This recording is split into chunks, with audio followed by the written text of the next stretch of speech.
আজ ভারতের শিলংয়ে অনুষ্ঠিত এএফসি এশিয়ান কাপ 2027 বাছাই পর্বে বাংলাদেশ ও ভারত 0 গোলে ড্র করেছে।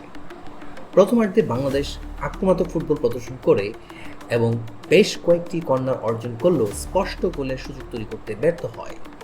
ভারতীয় গোলরক্ষক বিশাল কৈথে একটি ভুল ক্লিয়ারেন্সে বাংলাদেশের জনি সুযোগ পেলেও তার শট সাইড নেটে লেগে যায়। এই ক্ষেত্রে খেলার প্রথমার্ধে 30 মিনিট পর্যন্ত বাংলাদেশ বেশ তাদেরকে চাপে রাখে। চারটি গোলের সুযোগ পেলেও ফিনিশিংয়ের অভাবে বাংলাদেশ গোল করতে ব্যর্থ হয়েছে।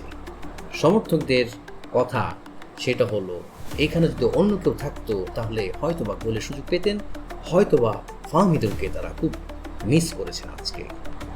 দ্বিতীয়ার্ধের খেলায় ভারত বেশ প্রাধান্য বিস্তার শুরু করে। লিস্টন কোলাসের কর্নার থেকে শুভাশিস বসু হেড করেন, যা গোলপোস্টের বাইরে যায়।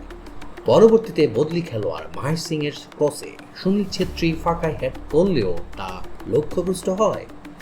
বাংলাদেশের পক্ষে ইংলিশ প্রিমিয়ার লিগে খেলা হামজা চৌধুরী তার আন্তর্জাতিক অভিষেক ম্যাচে মাঝ মাঠে শক্তিশালী পারফরমেন্স প্রদর্শন করেন এবং তিনি বুঝিয়ে দেন কেন তিনি এতটা স্পেশাল এবং বেশ কয়েকটা দিন ভারত কেন তাকে নিয়ে শঙ্কিত ছিল। তবে সমর্থকদের প্রত্যাশা, হামজা চৌধুরী আজকে যে পারফরমেন্স করেছেন, সামনে ভবিষ্যতে বাংলাদেশ আরও ভালো করবে।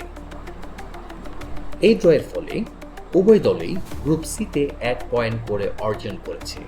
গ্রুপের অন্য ম্যাচে সিঙ্গাপুর ও হংকং 0 গোলে ড্র করেছে।